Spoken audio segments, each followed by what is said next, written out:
Welcome to our first Financial Freedom Friday budget update. So, this is for the month of January, and it's taken us a while to be able to share our budget online for various reasons, mainly just privacy. But I watch a lot of budget updates on YouTube, and it really helps me.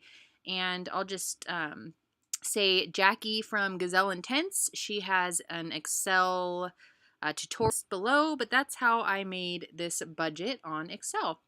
So we'll get started. For rent, this is basically our slip fees, our parking pass, and everything that we have to pay for to park at the marina.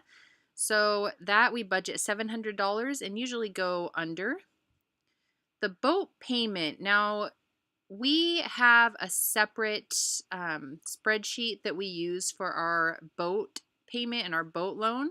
So we had to take out a loan of $75,000 to purchase this boat. We considered it a home, basically a home loan. So this is kind of where we track our boat loan. And Pat took out $10,000 from his 401k. So that's sitting in an account that is an automatic withdrawal for the boat payment, and then we just pay extra whenever we can. So that's kind of how that works. It's a little confusing. I don't know quite how to incorporate it into the budget yet, so that is $0 for now. Our cell phones are $160. We pay for Netflix $10.46. Internet is $41.87. This group up here, and then the storage $115.18. So this group right here is all regular payments. So these don't really change. So this is our monthly bills basically. And then down here is kind of our lifestyle bills. So we have grocery. We budget $125 a month for groceries.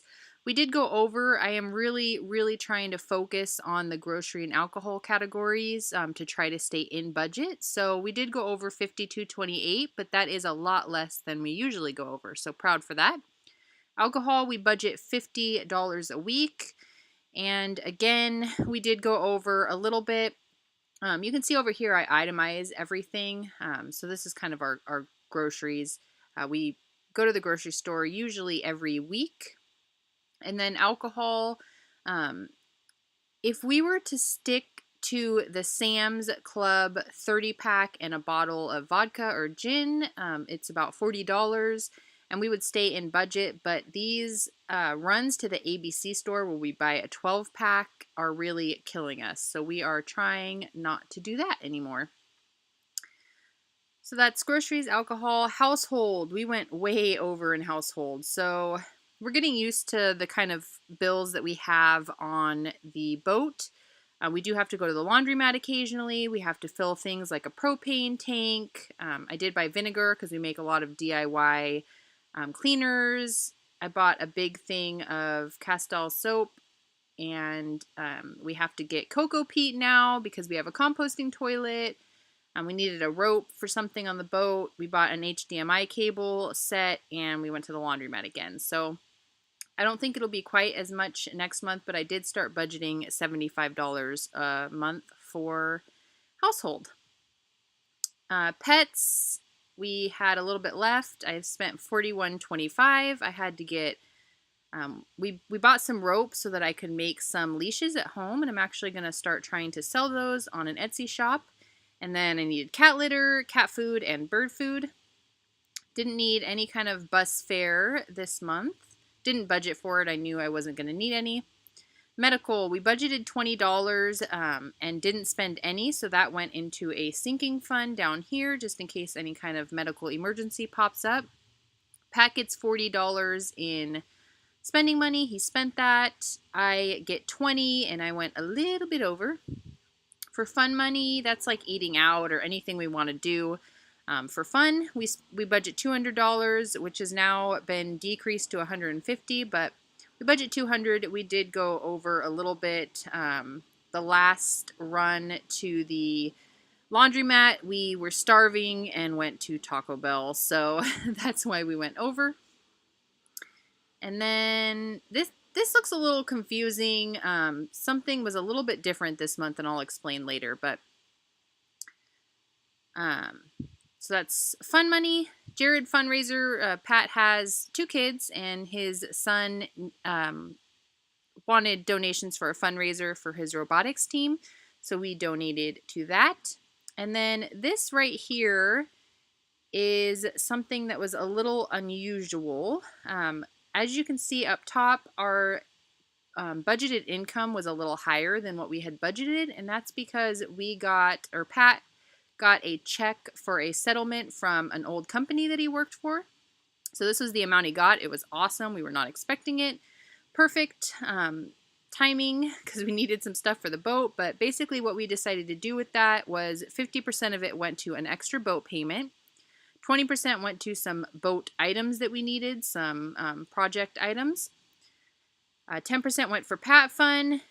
10% went to me starting a business. Like I said, I'm going to start trying to sell some stuff on Etsy, so I wanted to invest a little bit in that. And then 10% went to some extra fun money just for us, because when you get a big check, it's hard not to just be excited and spend some extra money. So we budgeted 10% to that.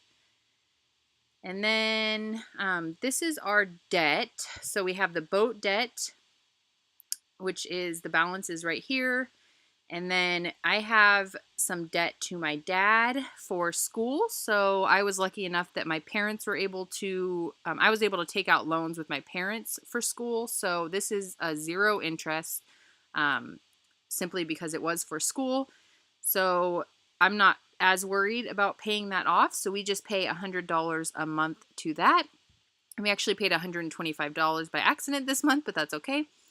So that is where that is. And then these are our sinking funds. So we have a medical sinking fund, a pet sinking fund, which is 0, entertainment, which is 0. This is a sinking fund to bring Pat's son out to Hawaii again for a visit. Not very much in that either.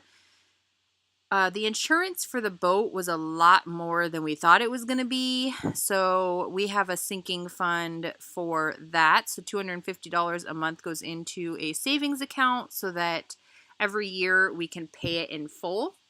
So when it's due again in a couple months, we'll be able to pay it in full.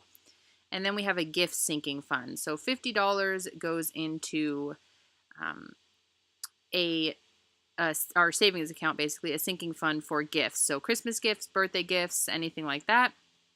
So this is where the our sinking funds are all in one savings account. So this is the balance for that, and this is them all itemized out. And then we have an emergency fund of $3,000. So a little more than the start of $1,000, just because we do own a boat and there's lots of things that come up that need to be fixed. Obviously, we don't want our home to sink. So we have $3,000 set aside in that sinking fund, and then any interest that we get just stays in there. So remaining, we do have $1,000 that is carrying over. And the way that I run the budget, we are not on a 0-based budget just because I like to have a little bit of a buffer in the checking account for anything that might come up. I don't always want to have to transfer from savings accounts. So we usually like to transfer over $1,000, and then $500 is hidden from the budget. So in my account, in our checking account, this is actually what's in the bank. And then this is what the budget says is in the bank. So $500 is a buffer. So if we ever do go into the negative, we won't actually overdraw, if that makes any sense. So, and eventually I will be doing more of a 0-based budget, or I'll try to get this lower. But right now we're learning a lot with living on the boat that we just wanted to have a little extra buffer. So this is where I can type in what my bank account says that I have in there, what our bank account says, and then this will tell me where I'm off or how much I'm off. So yeah, I was a little bit off, and I actually fixed this. I fixed it on the next month, but anyway, so yeah, that's that. If we ever need to withdraw anything from our sinking fund, it goes here. And I think that's all. Like I said, Jackie over at Gazelle Intense did the tutorial for the Excel budget, so I'm not going to talk too much about how I set this up. She has a great tutorial over there, and I will link that below. I hope you enjoyed this. This was the first one. If there's anything I can do to improve these videos, please let me know in the comments below. Thanks for watching.